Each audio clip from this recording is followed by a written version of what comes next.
Birmingham bankrupt हो गया है पाकिस्तानियों की वजह से। रिपोर्ट बताती है, बर्मिंघम कहता है कि हमारी तबाही की वजह पाकिस्तानी है।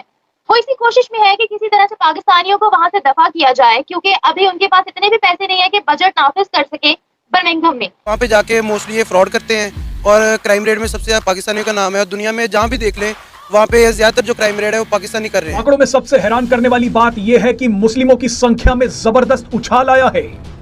आंकड़ों से पता लगा है कि ब्रिटेन में पिछले 10 सालों में मुस्लिम आबादी 44% बढ़ी है। इंडियंस भी काम करते हैं, बांग्लादेश के लोग भी काम करते हैं, लेकिन ये सख्ती सिर्फ पाकिस्तानियों के लिए ही क्यों है? तो बर्मिंघम में अब अगर मेजॉरिटी में पाकिस्तानी है तो उन्हीं का नाम लिया जाएगा। ऐसा नहीं है कि पाकिस्तानी के अलावा कोई नहीं है। मैंने जितने मुल्कों के नाम लिए वो उन सब मुल्कों के भी लोग लेंगे, वो पाकिस्तानियों से बहुत कम तादाद में। इस तरह नहीं होना चाहिए। बेसिकली पाकिस्तान की खुद की इमेज डाउन हो रही है नेशनल इंटरनेशनल लेवल पे। कुछ काम नहीं करना, मुफ्त के पैसे भी लेने पर उसी मुल्क में जाके दादागिरी भी दिखानी है पैसे लेके। ये सिर्फ यूके की बात नहीं है, पूरे यूरोप की, अमेरिका की भी उठा लें आप। ये लोग जो है खुद ही अपने तबार खराब किया हुआ है, नहीं कर सकते। जो बाहर के रूल फॉलो उनको नहीं करते। जिस तरह देख बांग्लादेश के लोग हैं, इंडिया के लोग हैं, दूसरी कंट्री के लोग हैं, वो भी तो वहाँ रह ही रहे हैं ना, उनको कोई कुछ नहीं कहता। यूके का कानून ऐसा है कि जो उनकी जमीन पे एक बार पैर रख दिया, ठीक है, तो वो आप उनको घर भी देंगे फ्री ऑफ कॉस्ट रहने के लिए, उनको कोई किराया विराया नहीं देना, बिल विल भी माफ है उनके। अगर खानदान में 5 लोग हैं तो पर बंदा 250-300 पाउंड हर महीना दिया जाएगा। बरतानिया में जितनी बड़ी तादाद में पाकिस्तानी मौजूद हैं, ऑलरेडी यूरोप में सबसे ज्यादा जो पाकिस्तानी रहते हैं वो बरतानिया में ही रहते हैं, तो इसलिए आपको कोई कल्चरल शॉक नहीं महसूस होता। नमस्कार दोस्तों, जैसा कि आपने देखा होगा कि पिछले बीतों कई महीनों में इन पाकिस्तानियों को लगभग बड़े बड़े शहरों से, बड़े बड़े देशों से बैन लगाया जा रहा है। तो वहीं एक बार फिर से एक खबर सामने आई है जिसमें बर्मिंघम से इन पाकिस्तानियों को बैन लगाया जा रहा है।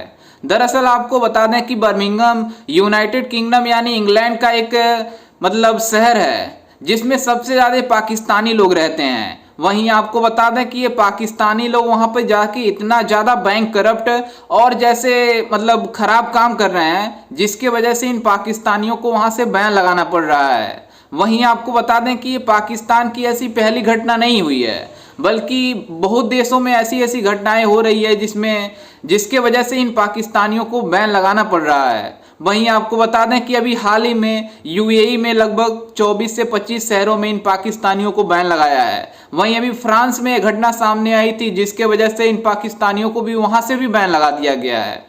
तब भी ये पाकिस्तान वाले नहीं सुधरेंगे, क्योंकि ये पाकिस्तान वालों की जेनेटिक्स में पहुंच गई है ऐसा कि जिस देश में जाओ वहां पे करप्शन करो। एक और कारनामा पाकिस्तानियों का, बर्मिंघम बैंकरप्ट हो गया है पाकिस्तानियों की वजह से। रिपोर्ट बताती है, बर्मिंघम कहता है कि हमारी तबाही की वजह पाकिस्तानी है।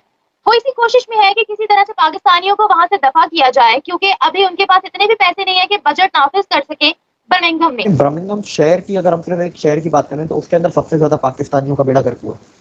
और अगर आप यूके के दूसरे शहरों में जाएंगे तो वहां पर भी ज्यादा पाकिस्तानी नहीं है, पाकिस्तानी भी हैं तो वो कम में होंगे, ठीक है। इलीगल इमिग्रेंट्स या अनस्किल्ड इमिग्रेंट्स जो वहां पर आते हैं, यूके का कानून ऐसा है कि जो उनकी जमीन पे एक बार पैर रख दिया, ठीक है, तो वो आप उनको घर भी देंगे फ्री ऑफ कॉस्ट रहने के लिए, उनको कोई किराया विराया नहीं देना, बिल विल भी माफ है उनके। अगर खानदान में 5 लोग हैं तो पर बंदा 250-300 पाउंड हर महीना दिया जाएगा। अब वो काम तो वो नहीं करते क्योंकि इंग्लिश उनको नहीं आती, स्किल लेबर वो नहीं है, एजुकेशन उनके पास नहीं है, तो आप उससे अंदाजा लगाएं कि वो तो फिर मुल्क का बेड़ा गर्क ही करेंगे ना। वो घर में फिर बैठ के खाना और गवर्नमेंट सिर्फ पैसे ही देती रहे, काम उनको करना नहीं है। 2-2, 3-3 साल तक वो कोई काम ही ना करें तो उसका मतलब क्या है? फिर वो मुल्क को हो, शहर हो, कोई कंपनी हो, हर चीज को डिफॉल्ट तो होना होता है, एक हद होती है। और बर्मिंघम तो सिर्फ एक शुरुआत है। बर्तानिया में भी रिसेशन है वैसे, यकीनन रिसेशन को ऑफिशियली टच तो नहीं किया, लेकिन जो इन्फ्लेशन है वो बहुत बड़ी एक इस वक्त प्रॉब्लम है। और यकीनन ये जो रिसेशन की ही सूरत हाल है, लेकिन जो पेट डेफिनेशन है रिसेशन की, अगर जब बरतानिया उसमें नहीं आया, उसमें आने से बच गया, लेकिन इन्फ्लेशन जो है वो इस वक्त वहाँ पे अरूज पे है यहाँ बरतानिया में। और इस पे आपके इल्म में होगा, आपने उस हवाले से यकीनन कुछ स्टोरीज भी की हैं कि हमने बरतानिया में भी हड़तालें होते हुए देखी। मेरा ख्याल है शायद फौज एक ऐसा वाहिद जो शोबा या इदारा रह गया जिसने हड़ताल नहीं की। उसके अलावा हेल्थ सर्विसेज को ले लें, आप उसातिज़ा को ले लें, आप ट्रांसपोर्ट को ले लें, आप जो पब्लिक सर्वेंट्स हैं उनको ले लें, हर शोबा है ज़िंदगी से जो अफराद हैं वो बड़ी तादाद में इस महंगाई से मुतासिर हुए और फिर उन्होंने यहाँ पे हड़तालें भी की, जो बरतानिया में एक अगर आप इसकी रिसेंट हिस्ट्री देखें उसमें एक अनहोनी थी। और पाकिस्तानियों की आदत है, आप देख लें, और ये देखें सिर्फ यूके का नहीं, आप अगर आप पूरे यूरोप को एनालाइज करें, आप स्वीडन को देखें, स्वीडन में सेम हालात है। स्कूल के अंदर बच्चों के रेप हो रहे हैं, एक बच्चा दूसरे बच्चों का रेप कर रहा है, ये भी नहीं कि टीचर वीचर को बड़ा बच्चों के रेप कर रहे हैं। बच्चे भाई कौन रेप कर रहा है? ये इलीगल इमिग्रेंट का बच्चा है। ये कौन है भाई? ये तो स्वीडिश है जिसका रेप हुआ।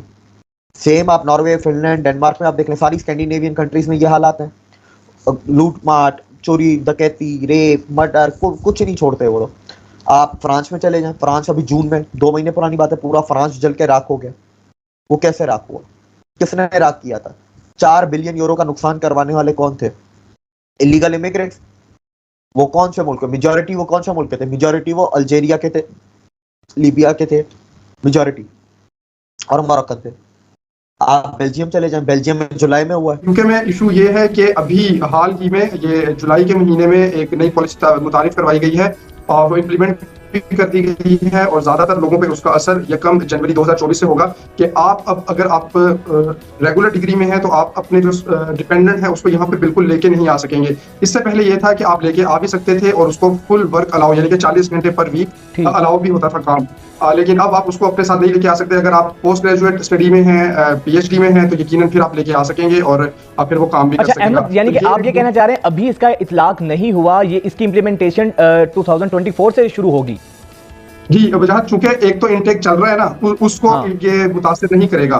जुलाई में इसको इम्प्लीमेंट किया गया था, तो जो सितंबर इनटेक के लोग हैं वो तो इससे मुतासिर हो रहे होंगे चूंकि अभी सितंबर के लोग वहाँ पे जा रहे हैं। लेकिन उससे पहले जो वहाँ पे मौजूद थे, क्योंकि ये बहुत बड़ी कंफ्यूजन थी, लोग समझ रहे थे कि जो वहाँ पे ऑलरेडी मौजूद हैं इंटरनेशनल स्टूडेंट्स, इसका इतलाक उन पर भी होगा। लेकिन गवर्नमेंट ने वाज़ेह किया, हाँ, जिस अंदाज से ये मुतारिफ करवाया गया कि जिस दिन इसको मुतारिफ करवाया गया उसी दिन 3 बजे दोपहर का टाइम दिया गया इसकी इम्प्लीमेंटेशन के लिए। इससे पहले इस तरह से नहीं होता था, आपको 21 दिन का वक्त मिलता था कोई भी जो नई पॉलिसी थी उसको अडॉप्ट करते हुए। इन लोगों को, इलीगल इमिग्रेंट्स को, या इनको नहीं पता कि यूरोप कितना खूंखार रहा है पिछले 1000 साल में। 3 क्रूसेड की वॉर, 2 वर्ल्ड वॉर हुई, उसके अलावा पूरी दुनिया के जितनी भी कॉलोनाइजर्स थे वो सारे तो यूरोपियन थे। French colony, British colony, Spanish colonies, Portuguese colonies, Dutch colonies. Vikings का देख ले तो वो स्कैंडिनेविया से आपके वाइकिंग्स वाला आ जाता है हिसाब किताब। तो यूरोप वाले लोग 1000 साल के बाद जाके शांत हुए, वर्ल्ड वॉर 2 के बाद वो पीसफुल हुए हैं, और 70-75 सालों में आपने उनकी पीसफुल, उनको बार बार जाके पोक कर रहे हैं कि आओ हमें मारो। तो जाहिर सी बात है वो जिस दिन मारना शुरू करेंगे वो बहुत गंदा मारेंगे, खून की नदियां बहेंगी।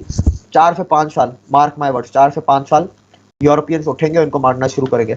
यहाँ पे आएंगे तो वो बड़ी तादाद में जो आपकी फैसिलिटीज यूज करेंगे और हर फैसिलिटी यूज करने का वो पे करेंगे। इसलिए पाकिस्तानी जो बैकग्राउंड के लोग हैं उनके साथ एक मुश्किल ये जरूर है कि शायद प्रॉपर गाइड नहीं किया जाता। इस वजह से जो कुछ लोगों का हमने देखा कि जो वीजा में रिजेक्शन भी होती है, लेकिन उसके लिए बेहतरीन तरीका ये है कि आप गाइडलाइंस को मुकम्मल तौर पे फॉलो करें। जो डॉक्यूमेंट्स तो मांगे गए हैं वो जरूर दें, लेकिन उसके साथ जो एक्स्ट्रा बाज़ एजेंट आपसे कहते हैं कि ये भी दे दें, वो नहीं मांगे गए तो वो लगाना, उससे आपकी वेटेज में बिल्कुल भी इजाफा नहीं होता। जो चीज़ें मांगी गई हैं वो प्रॉपर तरीके से, जेन्युइन तरीके से उसको करना चाहिए। और ख़ास तौर पे जब हम देखते हैं कि बाज़ लोग टारगेट करके अगर आपकी जो स्ट्रॉन्ग नहीं थी फाइनेंशियल स्टेटमेंट, उसको आप अचानक से ही स्ट्रॉन्ग करके वीज़ा के लिए अप्लाई कर देंगे तो यकीनी तौर पे वो फिर वहाँ पे जो अलार्म है वो अलार्म सिचुएशन होती है। जी हाँ दोस्तों, आपने देखा कि कैसे इन पाकिस्तानियों को लगभग हर देशों से बैन लगाया जा रहा है। वहीं आपको बता दें कि एक बार फिर से बर्मिंघम में इन पाकिस्तानियों को बैन लगाने की पूरी तरह से तैयारी चल रही है। वहीं आपको ये बता दें कि बर्मिंघम वो शहर है जिसमें यूनाइटेड किंगडम का बहुत डेवलप शहर है, जिसमें सबसे ज़्यादा पाकिस्तानी लोग किसी तरह से वीज़ा लेके और वहाँ पर चले जाते हैं। लेकिन वहाँ पर चले तो जाते हैं, लेकिन वहाँ पे इतने ज़्यादा करप्शन करते हैं और तरीके से वहाँ पे छेड़छाड़ करते हैं और सारे बैंक करप्ट करते हैं, जिसके वजह से वहाँ पे इतनी ज़्यादा फाइनेंशियली दिक्कत आ रही है। जिसके बाद वजह से पता चला कि वहाँ पर सबसे ज़्यादा जो आबादी रहती है वो पाकिस्तान की रहती है और पाकिस्तानियों के वजह से ही ऐसा सब कुछ हो रहा है।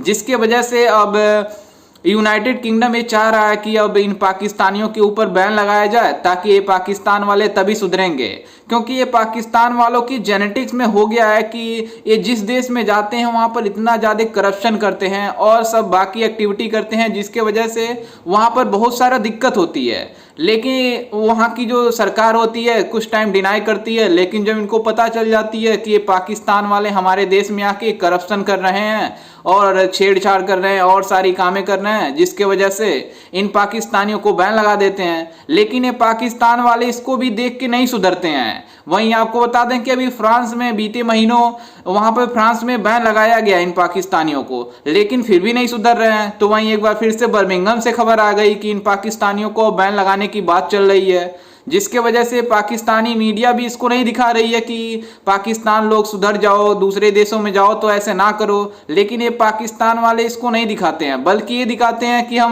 हमारा देश यानी पड़ोसी देश भारत कहाँ से कहाँ चला गया, ये चला गया।